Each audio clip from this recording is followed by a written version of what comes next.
All right, so it's time for Call the Dogs again. Back to our most cursed segment, as always.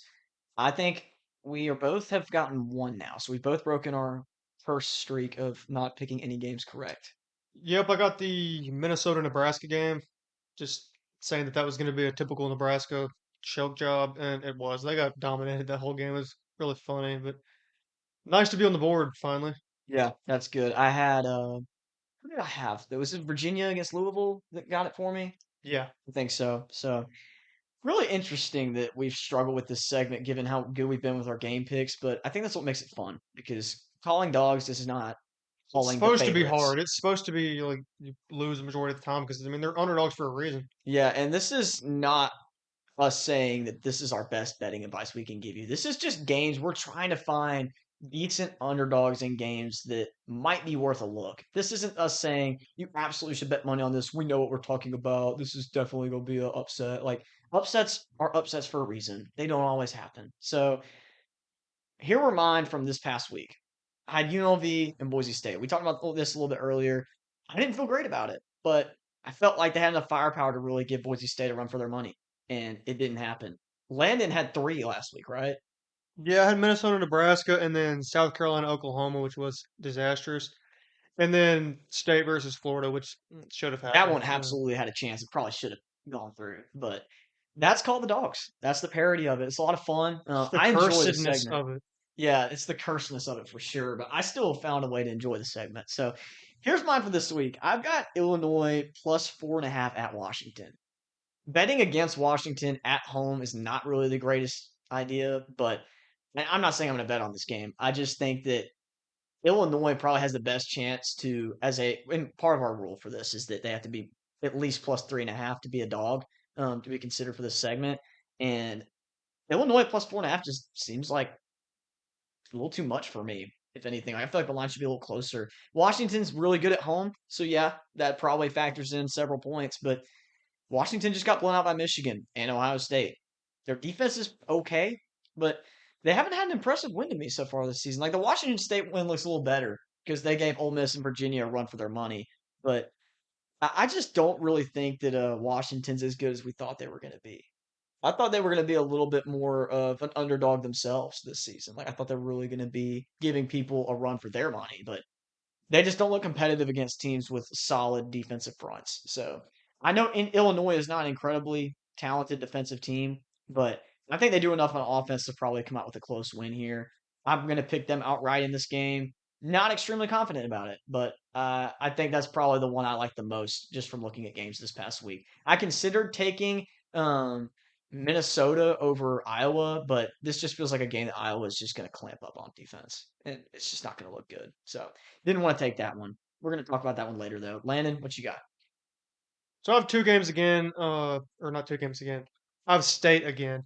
I have State beating Texas. They're underdogs by 6.5 points. Rocking with State again after just a massive disappointment last week.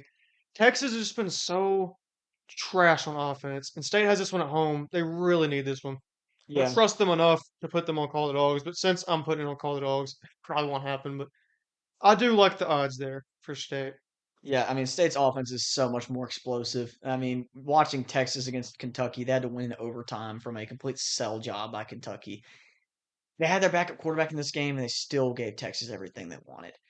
Texas could not do anything offensively the whole game. Arch Manning looked just completely flustered the whole night. I was not impressed by anything I saw from Texas. The punt returns once again gave them a chance in this game. That was the difference. Was it a late touchdown set up by a punt return that got them in the game, or it took the lead? Well, their one touchdown in regulation, or I guess their one touchdown the whole game, was off a punt return to like the 2 yard line. It's just not good enough. That's not going to cut it against good teams. I don't know how on earth this team beat Oklahoma. I know Mateer was hurt and they couldn't run the ball, but I'm still shocked that they were able to beat Oklahoma. I'd probably take Oklahoma if they played again. But Texas didn't look great. State, I mean, they've had two tough breaks this season. I think that the Tennessee game and the Florida game both could have gone their way. Really tight games. I like State too. I think that'll be a really fun game. Really good pick. I would probably have taken them if you hadn't, but at the same time, I've been all over the State hype train this season. I think I need to take a little bit of a break. I may still Don't pick, blame you. but I think this team's just got more in the tank offensively, so it'll be interesting. So I have one more with Old Dominion playing App State. Old Dominion was a team getting hyped up as a playoff contender when they were 4-1. And the last 2 weeks they have lost and given up 111 points, which is just That's awful. UNLV numbers. That's bad.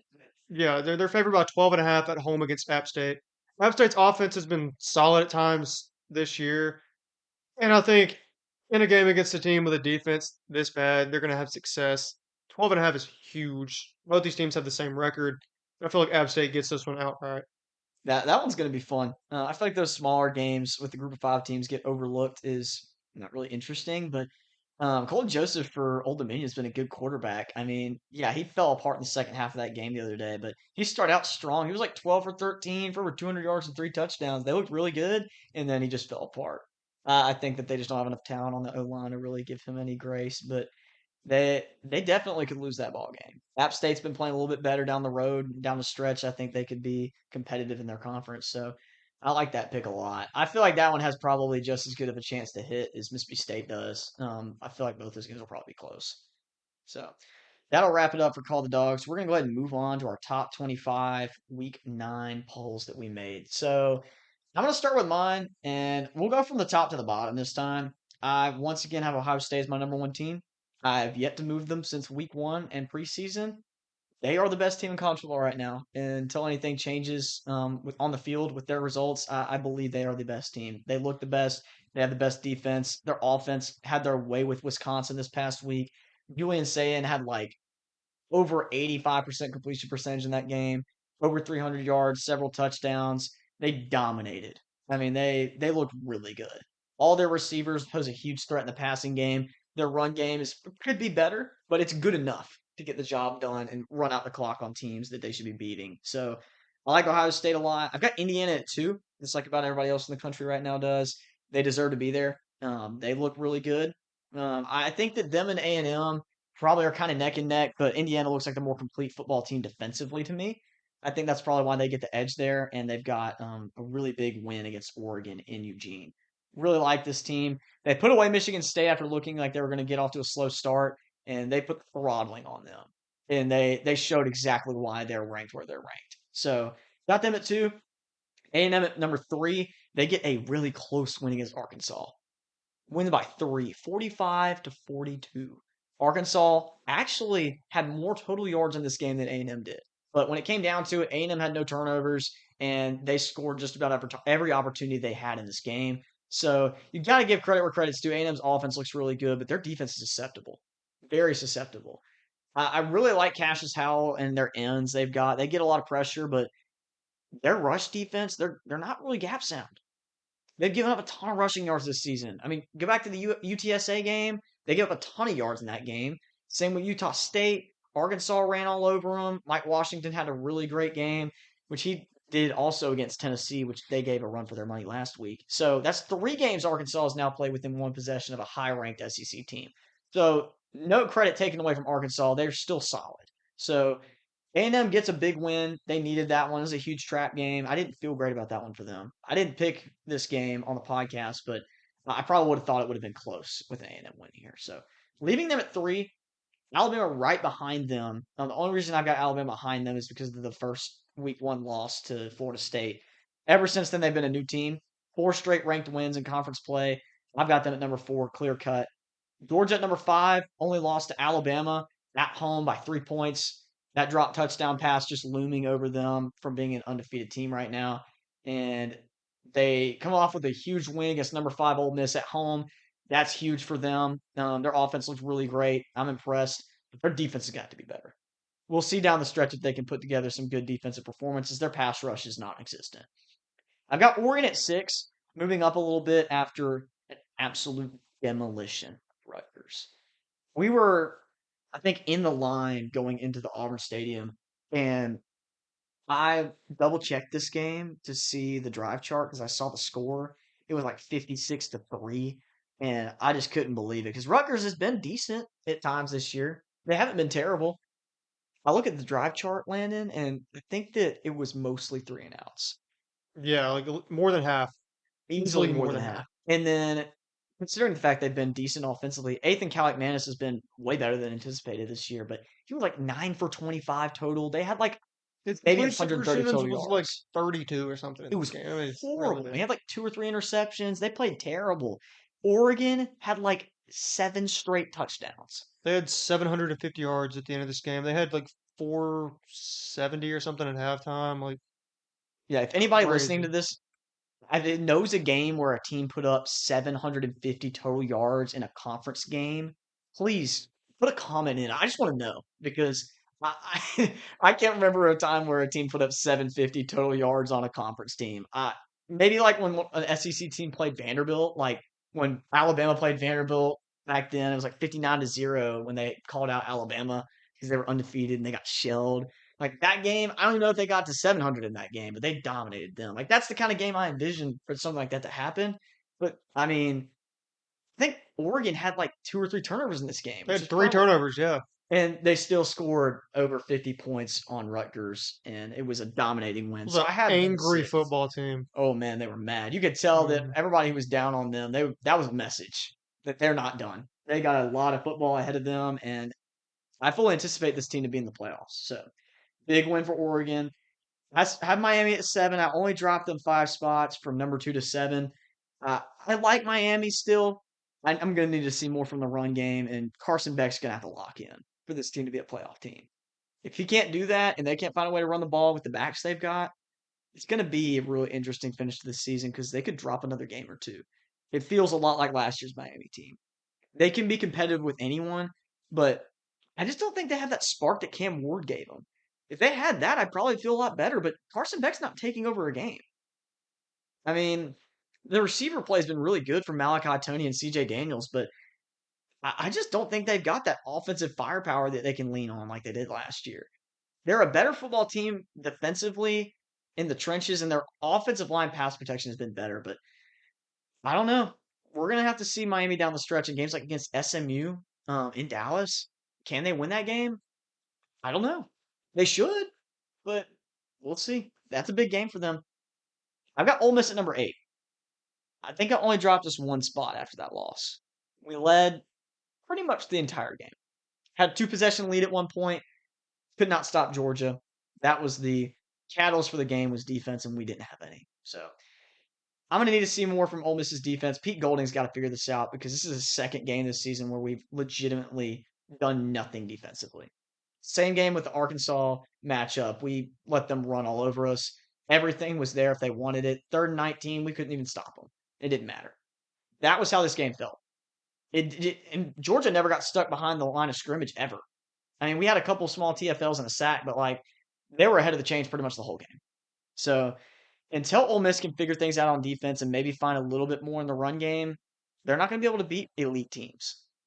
I don't know that Georgia's elite necessarily. They're not complete, but their offense looked really good. I was thoroughly impressed. They're probably going to run the table if they can pull off wins against Georgia Tech and maybe sleeper teams like Mississippi State. So really like what I saw from Ole Miss offensively, though. So moving on, Texas Tech at number 9. I think that once again the passing game was what held Texas Tech back a little bit. They hadn't had a letdown all season. I felt like this was the only real opportunity they had to lose in the regular season, playing the way they were playing, and the passing game just wasn't there down the field. They didn't have it, and I think that's what cost them the game at the end. There were no explosive plays from Texas Tech early in this game or going into like after half. They just couldn't find anything late in this game, they were able to make a push and somehow get a lead. I don't know how, but they did, and they still couldn't win this football game. So defensively, I thought they would have been better. Arizona State kind of did what they wanted to do in this game. They played really well. Sam Levitt and Jordan Tyson had a great game. They had 2 100-yard receivers. Arizona State did. So really good game from them. Got to give respect is due. Arizona State's a good football team. Not discrediting the win they had or the win State had against them like a lot of people are because I think it's still a really great win. But Texas Tech drops this one. I see a chance for them to drop another game maybe late in the schedule, but a lot of their games moving forward aren't going to be very challenging. We've got Vanderbilt at 10. I think Vanderbilt's probably one of the most surprising teams of the whole season. I knew they were going to be good, if not a little bit better than they were last year, but I just felt like with the schedule they couldn't do what they're doing right now, and they have done everything and more than people thought they were capable of doing. That Alabama game probably shouldn't have been a two-possession game. I mean, Alabama put on a garbage time touchdown for a backdoor cover. That game would have been a one-possession game at Alabama. So I think Vanderbilt is one of the most impressive teams right now in college football, and a win against Missouri next week would vault them easily into inside of the top 10. I really like the squad, what they can do. Their style of football is tough to beat. I've got Missouri at 11. Good road win against Auburn. I think that Vanderbilt's probably got an edge overall against them, so I'll probably end up picking Vanderbilt in that game. But I think that one of the biggest matchup advantages that Vanderbilt has in this game is quarterback. I think Diego Pavia is the better quarterback than Bo Pribula when it comes down to it. Less turnovers, bigger run plays, more consistency. That's what we get out of Diego Pavia. So really exciting stuff from Vanderbilt in Missouri next week. I'm looking forward to that game. We're going to get to go to this one. Got them neck and neck, 10 and 11. Should be a great matchup. Got Notre Dame at 12. Big win against USC. I did not move them. I feel like I had them where I wanted them, and they're going to need to win more games and be more consistent because they start off the season with 2 losses. I just don't feel comfortable putting them in the top 10 yet. I'm going to need to see more from them. I got Oklahoma at 13, moved them up a little bit. Dominant win at South Carolina. Defense looks great. Big game against Ole Miss next week. They beat Ole Miss. I'm putting them back inside the top 10, but a loss to Ole Miss probably drops them down a couple spots because they don't have too many more big games where they can make a statement. So should be interesting to see what they do next week at 11 o'clock against Ole Miss. Tennessee at 14. I didn't move them very much. I still think this team's really solid. Alabama was able to get a sizable lead because of some huge swing plays, but I thought they were competitive in that game at Alabama. So I'm not moving them down too much. I've got Georgia Tech at 15. This team to me already has 1 loss. That's why they're where they're at on my rankings. They probably should be lower if I'm really counting that as a loss because Wake Forest should have beat this team. Officiating, you're not supposed to leave it down to the judges, but I truly do feel like that cost them the game. That should have been a loss on their record. So I've got Georgia Tech at 15, even after a win against Duke. Schedule's not very challenging until they see Georgia in November. I've got Cincinnati at 16. They look really solid, undefeated in conference play. They're going to have to play BYU soon, and I think they got Utah on the schedule. So, 2 big matchups for them. If they can split those games, they're looking really good for a chance at the Big 12 championship. I've got BYU at 17. Only reason I've got Cincinnati above BYU right now is because I feel like the offense from Cincinnati is more explosive. Brendan Sorsby is a better quarterback than Bear Bachmeier. And I think Cincinnati's got enough on defense to compete with a lot of these teams. So got BYU at 17. I like what they're doing as a holistic team. Complementary football from BYU is the strength of their team. Coaching's really solid. I fully anticipate this team to finish probably with a couple of losses. The late end of the schedule for them is tough, but they'll have a chance in the Big 12 if they keep playing the way they're playing. We've got LSU at 18. Probably could put them lower, but I just don't think that talent wise, this team should be below 20 unless they keep losing football games, which they definitely can. This week's going to be their toughest matchup so far. And I'm just holding out a little bit of hope that they're not as bad as I think they are. I don't want to be the biggest hater I can be. I'm leaving some room, but LSU's in trouble if they can't win this one. If they drop this game in Death Valley, 3 losses going into November is not a good feeling. They'll Brian Kelly's immediately on the hot seat. be on a slippery slope to 7-5 if they lose to A&M. Yeah, not what you want to see after they were the odds-on favorite to win the SEC early this season and possibly the national championship, which is crazy. And Garrett Nussmeier being the Heisman favorite through 2 or 3 weeks is insane too. So got them at 18 right now. Virginia at 19, very, very close game with Washington State. I actually put a little bit of money on that game. Washington State choked this game away with a safety late in this game. Virginia scores a touchdown, down 2 possessions, gets the safety, gets the ball back, closes out the game. I fully anticipated Washington State to win this game when they were up by 10, and they choked it away. Virginia found a way to win this football game, which is impressive to me. Washington State gave Ole Miss a scare last week, so that's why I felt the way I did about it. But Virginia, with only 1 loss, non-conference matchup against NC State, which still doesn't make sense to me to this day, but they're undefeated in conference play. Them and Georgia Tech. So I think SMU's also undefeated in conference play at the moment. They are. Their 2 losses were to Baylor and TCU in close games. So we'll see what Virginia can do. They beat Louisville earlier this season, which is looking like a better win. I've got Louisville at 20. Big win against Miami. I probably will need to move them up if they keep winning because their loss to Virginia is looking like a better loss, if you want to call a loss good to any degree. But got Michigan at 21. Dominant win against Washington, 24-7. I felt like Michigan needed this win very badly. So I'm not surprised they won the way they did, but I just don't feel good about this team in the long run being a real competitor in big games. If they can pull off a win against Ohio State, that's going to bring some real chaos to college football because they beat them the last 4 seasons. That they clearly, Ohio State has a clear problem with Michigan. It's Ryan Day trying to beat the narrative late in November this year to probably seal an undefeated season. And Michigan winning that game probably puts them in the Big 12 or Big 10 championship game with a chance at the playoffs somehow, even though they probably don't deserve it, given how they played this season. But they needed this win very badly. I've got them at 21 for now. Not super high on what they can do. Their schedule's looking pretty easy till they play Ohio State. I've got USF at 22. I think I might have them around the same I had them last week. Impressive win against FAU. It was a little close there at one point. They had a fumble return for a touchdown callback. It would have been 28-6 at the half. Ends up being like 21-13 at the half. So it was close there for a second, but they didn't play with their food and they moved on to dominate this game. They're just a little inconsistent offensively sometimes, and defensively they can find ways to give up points, but they're one of the better teams in the group of five. They'll probably end up making the playoffs as the group of five team. We've got USC at 23 with a loss to Notre Dame this week. I dropped them down, but still think they're a good football team when they're healthy. They'll probably end up losing another game or two. They've got Oregon and UCLA, which I think are both games they could lose. UCLA is on the rise, 3 straight wins, loving how they're playing with absolute fire and passion with this new coaching staff and new play calling. It's a lot of fun to watch them play. Got Texas at 24. Did not like what I saw this week.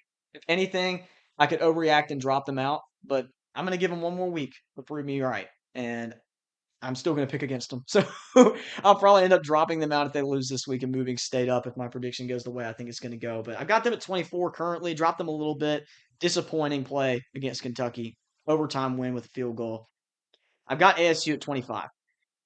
Big win against Texas Tech. Yes, they probably should get a little bit more bump in the rankings for beating the number 5 team in the country, but I just don't feel comfortable giving them that much room right now. They just need to do a little bit more. I think that they can move up the rankings if they continue to win and be strong late in the season like they were last year, but right now, I'm going to hold them on at 25. So that's my top 25 for this league. Landon, what you got? All right, so number one, I have Ohio State. They played an absolutely hapless Wisconsin team this week and dominated that one pretty easily. Number two, Indiana. They took care of business against Michigan State. Texas A&M at number three, the shootout game against Arkansas, but they survived. This is a team that I could see falling soon, just because of the amount of close games they've had. Number four, Alabama taking care of business against Tennessee. Georgia at number five with the good win against Ole Miss.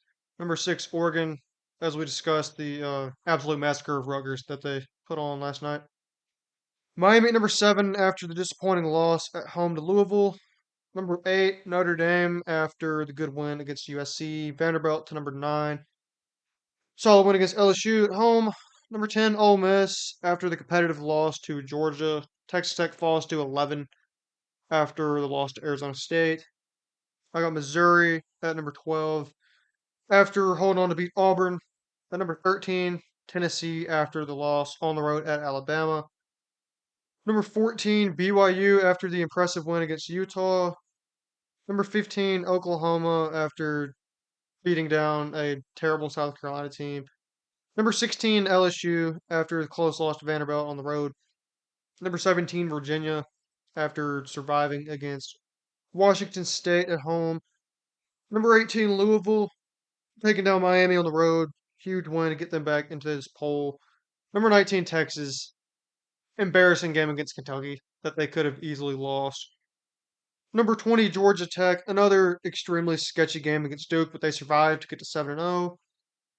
Number 21, USF. They take care of business against Florida Atlantic. Number 22, Cincinnati. Takes care of business as well. Blows out Oklahoma State. Number 23, USC. Falling on the road to a great Notre Dame team by 10. And number 24, Utah.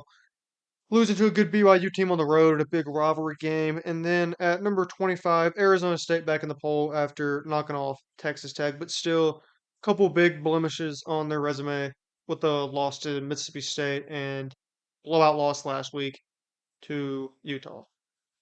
Yeah, so that's going to wrap up our top 25 segment.